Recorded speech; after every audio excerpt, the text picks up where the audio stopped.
Hello everyone, dear students.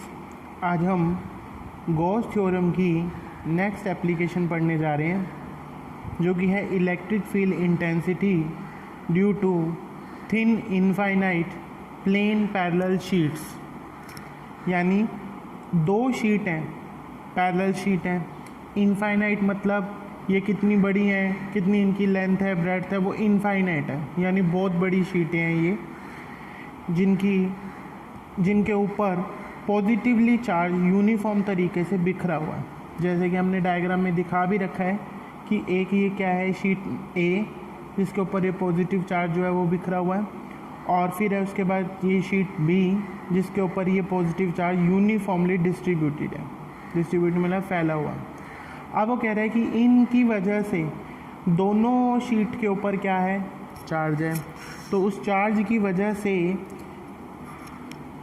कितनी electric field होगी वो निकालनी है हमें। तो हमने इन शीट के तीन एरियाज बांटे। एक तो रीजन 1 ये, यानी दोनों शीटों की लेफ़्ट साइड, और ये इन दोनों शीटों के बीच में एरिया 2 रीजन 2, और ये राइट वाली साइड पर रीजन 3। ठीक है। अब वो कहते हैं कि इस शीट के ऊपर चार्ज है और इस वाली शीट के ऊपर भी चार्ज है। तो दोनों शीटों के ऊपर चार्ज की वजह से दो तरह की इलेक्ट्रिक फील्ड होंगी। एक का नाम रख दिया हमने E1 और एक का नाम रख दिया E2। तो जो ये वाली शीट है, ये दोनों शीटें जो हैं वो ऐसे परपेंडिकुलर खड़ी हैं, कागज़ के ऊपर ऐसे खड़ी हैं। तो इसके लेफ़्ट साइड में जो इलेक्ट्रिक फील्ड हुई ये पहली शीट की वजह से, उसको नाम दे दिया E1। E1 इस तरफ भी है और E1 इस तरफ भी है, यानी ये शीट बीच में खड़ी है। इसके लेफ़्ट साइड में E1 है और राइट साइड में भी क्या है, E1 की डायरेक्शन दिखा है। सेम इसी तरीके से ये E1 इस शीट को पार करके, दूसरी को पार करके भी थर्ड रीजन में भी इसकी फील्ड की वैल्यू पहुंच रही है, जो किसकी बराबर है, E1। ये रही, यानी ये शीट यूँ खड़ी है, लेफ़्ट साइड में E1, फिर बीच में E1, और फिर उसको पार करके भी क्या होगी, राइट साइड पे चलती चली जा रही है E1। इसी तरीके से जो सेकंड शीट है, यानी बी शीट, इसकी वजह से जो इलेक्ट्रिक फील्ड हो रही है वो है E2। राइट साइड पे एक दिखा दी E2, फिर ये इस साइड लेफ़्ट साइड में यहाँ पर भी क्या हुई, E2 राइट लेफ़्ट साइड को, और इस शीट को पार करके भी ये E2 पहुँची, और इसका नाम क्या है, इस तरफ डायरेक्शन दिखा दी लेफ़्ट साइड में E2। यानी हर रीजन में दो दो इलेक्ट्रिक फील्ड हो गई। रीजन 1 में भी E1 E2 दोनों किस तरफ है, लेफ़्ट साइड है। सेकंड रीजन में E1 जो है वो राइट साइड है, पर E2 जो है वो लेफ़्ट साइड है। इसी तरीके से थर्ड रीजन में E1 E2 दोनों जो हैं वो राइट साइड में। ठीक है। अब हम निकालेंगे नेट इलेक्ट्रिक फील्ड कितनी बनती है। ठीक है। तो अब हम पहले इसको देखेंगे कि कैसे लिखना है। सबसे पहले हमने लिखा कि let us consider 2 infinite plane parallel thin sheets, कि हमने दो इनफाइनाइट प्लेन है और पैरेलल है, थिन शीटें हैं। सारी बातें इंपॉर्टेंट हैं। एक तो ये दोनों शीटें कैसी हैं, इनफाइनाइट हैं, इनकी लेंथ ब्रेड्थ जो है, हाइट, वो सब कुछ फिक्स नहीं है।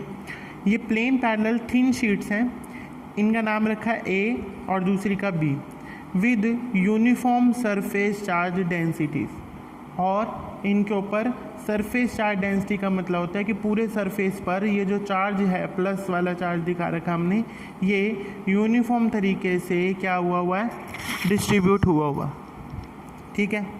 और सरफेस चार्ज डेंसिटी पहली शीट के लिए कितनी है, सिग्मा 1, और दूसरी शीट के लिए कितनी है, सिग्मा 2 रिस्पेक्टिवली। और हमने मान ली कि सिग्मा 1 जो है, यानी पहली वाली शीट की जो सरफेस चार्ज डेंसिटी है वो ज़्यादा है किससे, इस बी वाली शीट से, सिग्मा 2 से। तो अब आगे हम लिखेंगे, as we know that electric field intensity due to a infinite sheet of charge. ये हम पहले इसका आर्टिकल पिछला कर चुके हैं कि अगर सिंगल शीट होती है उसकी वजह से इलेक्ट्रिक फील्ड इंटेंसिटी का फॉर्मूला हम डिराइव कर चुके हैं। As we know electric field intensity due to infinite sheet of charge at a point, किसी भी पॉइंट पर, अवे फ्रॉम द शीट, जो कि एक पॉइंट शीट से थोड़ी दूर हो, उस पॉइंट पर इलेक्ट्रिक फील्ड की वैल्यू किस फॉर्मूले से दी जाती है? इस फॉर्मूले से दी जाती है, E equal to sigma upon 2 epsilon naught. E electric field is equal to surface charge density divided by 2 epsilon naught. ये फिक्स है एप्सिलॉन नॉट की वैल्यू। इसी तरीके से E1 की जो वैल्यू है वो किसके बराबर होगी? सिग्मा 1 अपॉन 2 एप्सिलॉन नॉट, यानी ड्यू टू प्लेट A। इसी तरीके से E2 जो है वो किसके बराबर है? सिग्मा 2 अपॉन 2 एप्सिलॉन नॉट, ये हो गई ड्यू टू प्लेट B। इन दोनों में अंतर क्या है? इन दोनों में अंतर सिर्फ सिग्मा 1 और सिग्मा 2 का ही है। ठीक है, अब आई बारी किसकी? In region 1 net electric field is given by, देखो ये रीजन 1 है, इस रीजन 1 में दोनों फील्ड जो हैं E1 E2 वो दोनों लेफ़्ट जा रही हैं। ये E1 और ये E2 दोनों कैसे जा रही हैं? लेफ़्ट जा रही हैं। आप ध्यान दें तो दिखाई दे रहा है अच्छे से। तो लेफ़्ट वाली डायरेक्शन को हमने एज्यूम कर लिया कि माइनस साइन के साथ, यानी in region 1 net electric field is given by, net electric field कितनी दी जाएगी? E1। E1 का मतलब यहाँ पे क्या है? ये फर्स्ट कह लो, E फर्स्ट का मतलब रीजन फर्स्ट में टोटल इलेक्ट्रिक फील्ड की वैल्यू कितनी होगी? माइनस E1 और माइनस E2। माइनस साइन के आगे दोनों लेफ्ट है। फिर इनकी वैल्यू ये हमने यहाँ पे बता रखी है, E1 की और E2 की, ये हमने यहाँ पर पुट कर दी। Minus sigma 1 upon 2 epsilon naught minus sigma 2 upon 2 epsilon naught. इसमें से 1 अपॉन 2 एप्सिलॉन नॉट हमने कॉमन ले लिया और ब्रैकेट में क्या बच गया?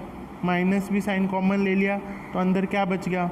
Sigma 1 plus sigma 2। ये हमारी टोटल इलेक्ट्रिक फील्ड आ गई किसमें? रीजन 1 में। सेम इसी तरीके से अब हम पढ़ रहे रीजन 2 के लिए कि net electric field is given by E second, वो कितनी होगी? यहाँ देखो, ये E1 तो राइट को जा रही है और E2 लेफ़्ट को, तो जो राइट को जा रही है उसको हमने प्लस लिया है, यानी E1 और ये minus E2।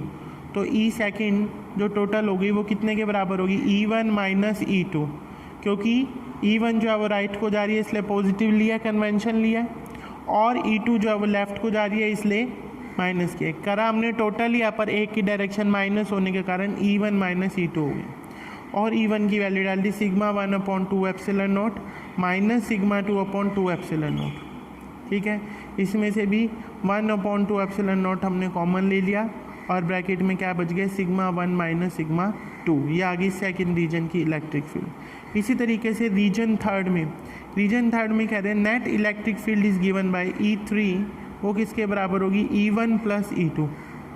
E1 plus E2 यानी sigma 1 upon 2 epsilon naught plus sigma 2 upon 2 epsilon naught. इन दोनों में से भी 1 अपॉन 2 एप्सिलॉन नॉट कॉमन ले लिया, सिग्मा 1 अपॉन सिग्मा 2। ठीक है, तो इस तरीके से हमने ये E1 की वैल्यू ये टोटल निकाल के रख दिया, और सेकंड रीजन में टोटल इलेक्ट्रिक फील्ड और थर्ड रीजन में टोटल इलेक्ट्रिक फील्ड निकाल करके रख देनी है। अब वो कहते हैं इसका एक स्पेशल केस भी है, अगर प्लेट A पे तो पॉजिटिव चार्ज हो और प्लेट B पे इक्वल नेगेटिव चार्ज, यानी सिग्मा 1 को सिग्मा ले ले और सिग्मा 2 को माइनस सिग्मा, यानी सिग्मा सिग्मा बराबर हो गए, दोनों की सरफेस चार्ज डेंसिटी पर एक प्लस किया है एक माइनस किया है। तो हमने तीनों केसेस में ये सारा इसकी वैल्यूज़ डाल के देखी, सिग्मा यहाँ आ गया, सिग्मा माइनस सिग्मा यहाँ, ये 0 हो गई, ये कितनी बच गई? 2 sigma upon 2 epsilon not, sigma upon epsilon बच गया, और थर्ड रीजन में भी 0 आ गई। इसको हमने डायग्राम से शो किया है कैसे कि देखो इस वाले फर्स्ट वाले रीजन में फिर से क्या आ गई? E1 equal to 0। अगर ये दोनों प्लेटें, एक प्लेट पे पॉजिटिव चार्ज हो और दूसरी प्लेट पे कैसे हो? नेगेटिव चार्ज हो, शीट कह लो प्लेट कह लो, और बीच वाली में कितना आ गया? E is equal to sigma upon epsilon naught, और थर्ड रीजन में यानी राइट साइड पे भी क्या होगा? E थर्ड, यानी वो कितने के बराबर आ गया? 0 के। तो ये क्या कहता है कि this electric field between the two equally and opposite charge plates is constant and is given by E is equal to, यानी अगर ये प्लेट A और ये प्लेट B दोनों पे चार्ज एक जैसा हो तो इनके लेफ़्ट साइड में और राइट मोस्ट साइड में इलेक्ट्रिक फील्ड 0 हो जाती है। इन दोनों प्लेटों के बीच में इलेक्ट्रिक फील्ड रहती है और वो किसके बराबर होती है? E is equal to sigma upon epsilon naught. तो सभी बच्चे आज इस आर्टिकल को अच्छे से कर लेंगे, एप्लीकेशन को। गॉस थ्योरम की ये बहुत ही ईजी है और ये एग्ज़ाम में अक्सर पूछी जाती है। आपको कोई भी दिक्कत आती है तो आप मुझसे स्कूल में आकर के मंडे, ट्यूसडे, वेडनेसडे को समझ सकते हैं। Thank you.